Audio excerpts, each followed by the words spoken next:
It's Mundo Monday. Today we are celebrating the International Day of Tolerance. Tolerance means putting up with, accepting, or allowing something that you might not necessarily agree with. Tolerance can be a tricky thing, particularly when it comes to tolerating people, which is what the International Day of Tolerance is all about. It's also part of what Mundo Mondays is all about. We read about lifestyles that may be different from yours so that you can learn to accept them.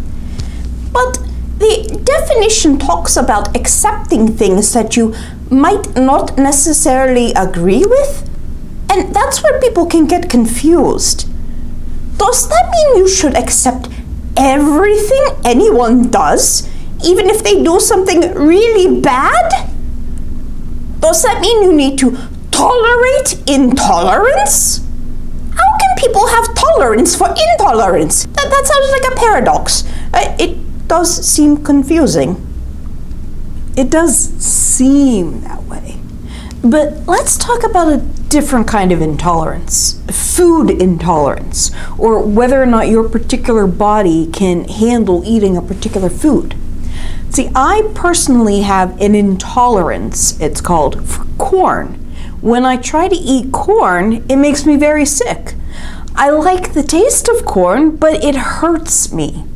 On the other hand, I don't like the taste of shrimp at all. But it doesn't hurt me to eat it. It just makes me go, you can tolerate shrimp, in other words. Yeah, because it doesn't hurt. The same is true about tolerating people. Being tolerant of others doesn't mean accepting everything they do. If someone is hurting someone else, that should not be tolerated. It is okay to intolerate intolerance. Tolerate intolerance. That's a mouthful, but I get it. If someone says to you, you should allow me to hurt this person because I think I should hurt that person, and you're not tolerant of my belief that I should hurt this person if you tell me to stop. That's not right. Hurting others is intolerable. But if someone is wearing a silly hat, and you'd never wear such a silly hat, well, is the hat hurting anybody? No. So if you tell them, don't wear that hat, it's stupid, then you're being intolerant of something you should just tolerate. And you become the person doing the hurting. So the key is to think, this person is doing something that's not to my taste. But are they hurting anyone? If they are, sure, you can't tolerate that. But if they aren't hurting anyone, then you should just let them be. Hating on somebody or fighting them over the harmless differences between you is how a lot of terrible things happen, from bullying to wars. Besides, accepting that other people can do things differently than you can introduce you to something you end up really liking, even though you never would have considered it before. Like in today's story. Our story today is written by someone who's seen her fair share of the harm intolerance can do. Queen Rania Abdullah of Jordan, a small country in the Middle East. Queen Rania, an actual queen. What do you mean she's seen her share of intolerance? She's a queen.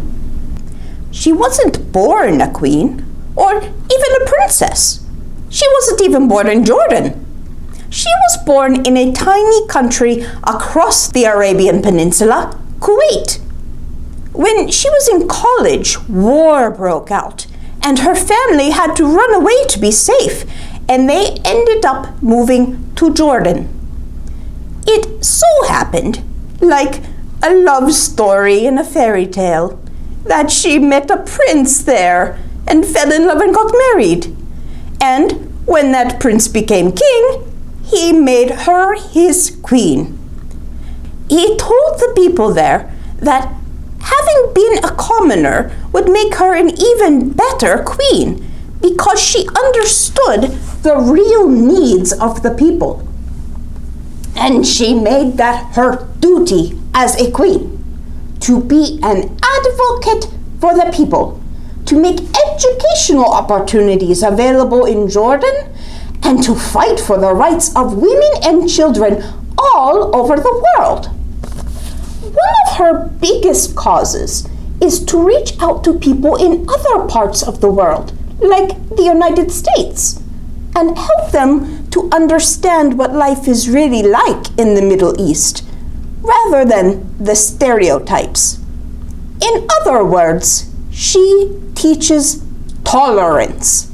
And one of the ways she's done that is by writing this book. And this book is The Sandwich Swap by Her Majesty Queen Rania Al Abdullah with Kelly DiPuccio. Because oftentimes when someone who is not a professional author wants to write a book, they have great ideas, but they're not really sure how to go about it. So an actual professional author like Kelly DiPuccio, who wrote some of my favorite stories like Gaston, will come in and help them to shape their story into an actual good book.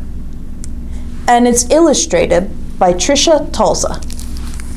The Sandwich Swap by Queen Rania and Kelly DiPuccio and Trisha Tulsa. It all began with a peanut butter and jelly sandwich. And it ended with a hummus sandwich. Salma and Lily were best friends at school. But fun fact, Salma is also the name of one of the Queen's daughters. They drew pictures together. Nice picture. They played on the swings together. They jumped rope together.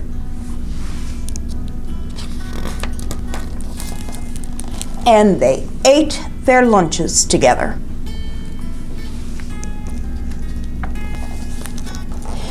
But just what they ate was a little different.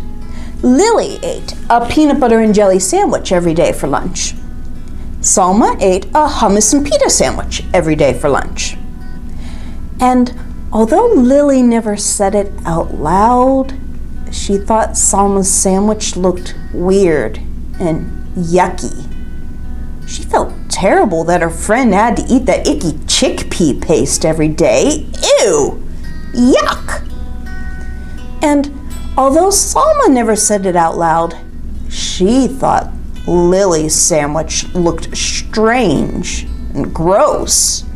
She felt just awful that her friend had to eat that gooey peanut paste every day. Ew! Gross. Then one day, Lily just couldn't hold back those pesky thoughts any longer. "Your sandwich looks kind of yucky," she blurted out. "What did you say?" Salma asked, thinking she must have misunderstood her friend. "I said, your sandwich looks yucky." Salma frowned. She looked down at the thin, soft bread, and she thought of her beautiful, smiling mother as she carefully cut Salma's sandwich into two neat halves that morning. Her hurt feelings turned mad. "Yeah? Well, your sandwich looks gross, and it smells bad, too," Salma snapped back. Lily looked surprised. She sniffed the thick, squishy bread, and she thought of her dad and his silly apron, whistling as he cut Lily's sandwich into two perfect triangles that morning. Lily scowled. "It does not smell bad." "Does too." "Ew, yuck." "Ew, gross." That afternoon, the friends did not draw pictures together. They did not swing together, and they did not jump rope together either. The next day, Salma ate her lunch at one table, and Lily ate her lunch at another. Meanwhile, the peanut butter versus hummus story had spread, and everyone began choosing sides. Each side had something not so nice to say to the other. Peanut butter breath, jelly heads, garlic breath, chickpea brains. Pretty soon the rude insults had nothing at all to do with peanut butter or hummus. You're weird. You're stupid. Well, you look funny and you dress dumb. And then it happened. Somebody yelled, "Food fight!" Peanut butter and hummus sandwiches and other lunch favorites began flying back and forth between both sides of the lunchroom. They stuck to the walls, they stuck to the ceiling, they stuck to the lunch lady. When the sandwiches were all gone, pudding cups and applesauce and carrot sticks took flight. Salma and Lily looked at one another from across the rowdy, splattered room. They both felt ashamed of what they saw.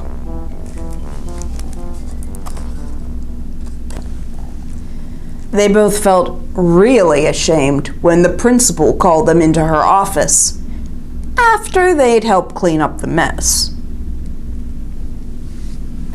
The following day, Salma set her lunch down across from Lily's. The two girls nibbled on their sandwiches in silence. Finally, Lily got up the courage to speak. "Would you like to try a bite of my peanut butter and jelly?" Salma grinned. "Sure, why not? Would you like to try my hummus and pita?" Lily laughed. "I'd like that." "On the count of 3? Okay, on the count of 3. 1, 2, 3. Yummy! This is delicious! And this is heavenly." The girls giggled and hugged and traded sandwiches. After lunch, Salma and Lily met with the principal again. This time, they were there to suggest a very special event for the whole school. What do you think they'll do?